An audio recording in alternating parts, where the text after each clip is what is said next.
Duel Review is brought to you by NexusDigitalComics.com. Hey guys, welcome to another great week of Duel Review. We're going to be starting off with Transformers Spotlights, followed by more NES games, and then for our focal point, Mage Wars. That's right. Our anime this week is All Things Armitage, and our movie, Ghostbusters 1 and 2. I'm RJ. And I'm Nick. Let's get to it.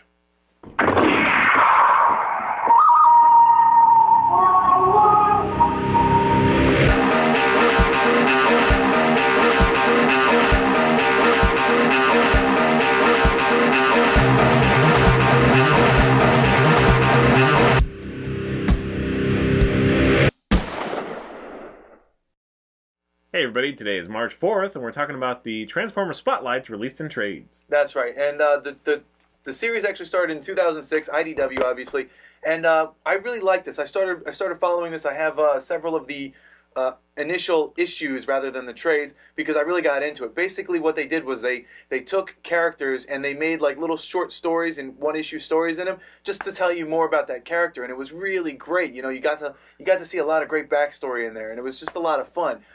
Towards the end, though, it kind of changed, and I'll get into that. This one. Yeah, towards this one. And this one. It kind of changed format, which is unfortunate, but, you know, it was still pretty good for what it was. So basically you have, and the trades are oddly placed. In fact, some of the issues are interspersed within other trades as well. But basically you have Spotlights 1 through 3, and then number 4, which is labeled number 4, says Transformers Spotlights Revelation, and then the 5th one, the one that has the final ones... doesn't say Spotlight anywhere on it, except for the very back. It's All Hail Megatron number 3. So there's All Hail Megatron Volume 1 and 2, but 3 is the one with the Spotlight issues. In fact, what's fun about it is that none of them have Megatron. In fact, there's a new series which started December of 2012, that started up again, and that one follows Orion Pax, and then Prowl came out, and I think Thundercracker, and next comes Megatron. So it's going to be ongoing. In fact, I think they have it scheduled up until June or July. Yeah. So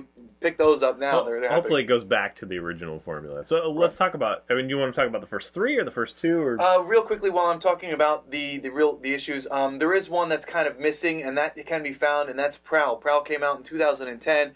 And I just, you know, it's in several other trades, but not in these core trades, which is unfortunate. Hopefully they'll put it together with the ones that are coming out now. So yeah, okay, let's start with the first 3, and they did a really good job of you know, keeping them one-issue stories, but every now and then the issue about it will revert back to a previous issue, I guess you can say.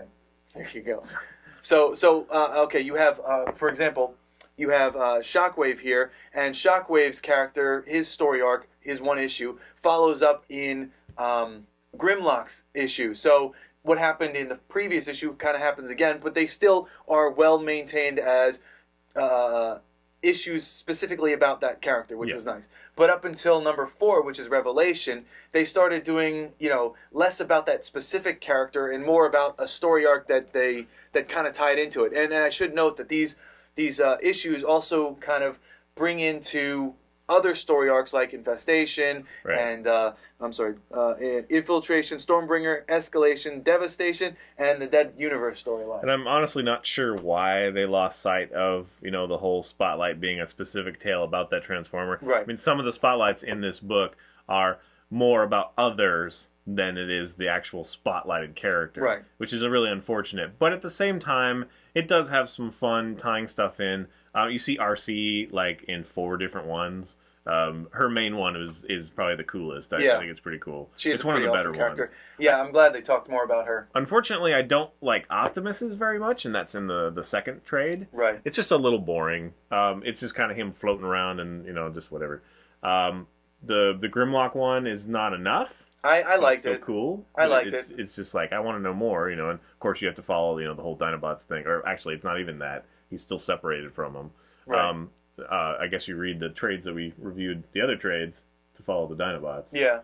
But anyway, so there is a mixture of that. And yes, the beginning ones are definitely stronger in, this one's about Nightbeat, you know. Oh, yeah, I like the Nightbeat one. Nightbeat. Yeah, and he shows up later, too. He does.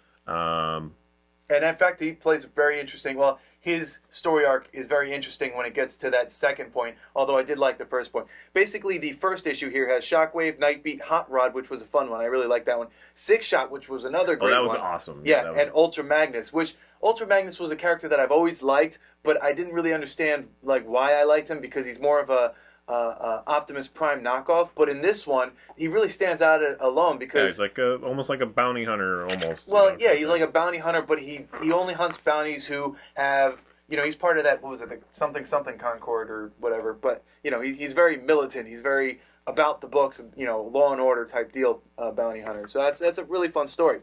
The second issue, and I have to look down, excuse me, follows Soundwave. Cup, I really liked Cups, although it's kind of a departure. I don't like Cups. Really? I don't like Cups at all. I like Cup because it's really freaking boring to me. Really? Why do you like it? I don't know, because he's going crazy, and you understand why, or you don't understand why until the very end. This is the one he's talking about, and I think maybe that's why, is because it really doesn't have to do with anything. Well, I mean, I think it brings It's all like imaginary. Yeah, well, it's not all imaginary. It's all kind of skewed because of his mental state. And I like that great art. It's gritty art. Oh yeah, I love the art. But what I liked about that one is it kind of humanized these robots, and you don't really see that. Well, I mean, I suppose. But I mean, like that. I know you love Cup. I thought you'd actually be pretty disappointed because, again, I don't really find it. I liked it because you hear so many stories about authentic. Cup is such a great warrior and all this other stuff, and in this you really see how far some of the other Transformers will go to save him, and that's just great. I love that one. Okay. So that was Cup. Then there's Galvatron, Optimus Prime, which you didn't like, and Ramjet. Ramjet was okay. That one was a little bit of a departure. Well, did you talk about Soundwave? Because I like that one. Oh yeah, Soundwave was a good one too. Yeah. But I mean, everyone loves Soundwave. Yeah. So those two are very solid. The third one again, Grimlock is awesome. Right. Blaster's one. I like. One that has RC. Yeah, that is the one that has RC. And that's the third story. Actually, the Mirage one's fun too. Yeah, I like the Mirage one. I really liked Blaster. Blaster essentially is this radio jockey. He's the voice, so he's like the rally cry of the other Transformers. When he's on on the radio, people listen in. They're like, everything that he says is inspirational, and we want to fight, and we want to do the Autobot cause. I really liked that one, and just seeing everything unfold in that issue was just great. I really liked it. I like the frickin' RC one because it's badass. Yeah. It's full of badass art and stuff. Yeah. And of course, she's the only female protagonist, although it's not not really a female kind of thing. Right, and it talks about that, and I really like that. I do too. But yeah, you should totally read the RC one. She's awesome. This RC issue is I think pivotal as far as understanding gender in the Transformers and who she is, and she does come up several times. Right. And what's the name of the guy she's hunting? I forget his name. It's like Guy X or. Yeah, I always forget his name because it's oddly spelled. I've never heard it pronounced. He's a minion of Nemesis Prime or Nova Prime, I believe is his official name. Yeah. So then you have RC, then you have Mirage, which was a fun one, Grimlock, which I like, and Wheelie. Wheelie's kind of a difficult one to follow though because you see him in the movie and he kind of talks with this rhyme scheme, and it kind of gets explained why he talks like that, but. I don't know. That one was kind of that story was kind of lacking, I think. Although it was a pretty fun story if you like the character Wheelie. So moving on from there, 4 has Cyclonus, Hardhead, Double Dealer, which was an interesting character. And in fact, he was seen before. And I like the way they approach that too, because it's not all it seems. Yeah. And Sideswipe.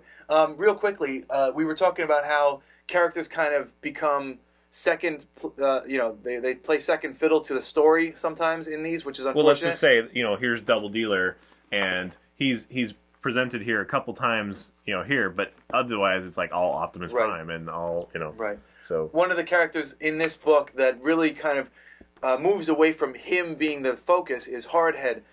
Basically, he's just kind of following in Nightbeat's tracks, he's just there for kind of beefy support, but the story's happening and you're really focusing on the story and not the character, which is unfortunate for the series because it's called Spotlight. You really should focus on the character. In fact, I think he's only there for like 2 or 3 pages, which is unfortunate. Yeah, but then he does actually show up later, and so you're like, oh, that's what's happened, or whatever. You get him right after that point that left off in the comic, so it does pay tribute to a little bit. It's kind of like, I guess that's why they didn't name this last one Spotlight or something, is because they kind of moved away from that, and they're like kind of rearranging things. Yeah. And it's unfortunate, because I think it does work well. It's like, yes, you read a Spotlight, and it seems just a tiny bit anemic, kind of thing. But when you read them all together, it's like, oh yeah, that totally makes sense. And then if it makes you want to know a little bit more about the lore around it, and right. But I like, it's a great starting point. I liked it being called Spotlight because I wanted to get to know these Transformers as opposed to them just being a different colored variation of Cliff Jumper. I was kind of disappointed in the Metroplex, even though it is cool. Yeah. That's the last one in the trades. In fact, he's only there for like 3 panels. But it's still freaking cool. Yeah, it is cool. So this last one has Jazz. Blur, Jazz, Drift. The Drift one I really liked. Then Cliff Jumper and Metroplex. The Cliff Jumper one was okay. I really dug the Drift one. I think that's the better one. Cliff Jumper. That one, I don't know. That one was actually the most cute. Yeah. In fact, I think I was confusing Wheelie with his. Oh, okay. All right, so yeah, that's Transformers Spotlights. Good read. I highly recommend them. Unfortunately, we have to wait to see where all the other issues come in, but there is a new issues now. So go to your comic shop, go to IDW section, and start picking them up. They're great fun. Starting point. Yep. All right, guys, please subscribe to our YouTube channel and watch our great playlist. Game Lab's been a lot of fun. Yes, it has, and please leave comments. We love comments, and you can help support us by buying our wares at SpiderWolf.com. That's right. T-shirts, a card game, art prints, shirts, stories, and more.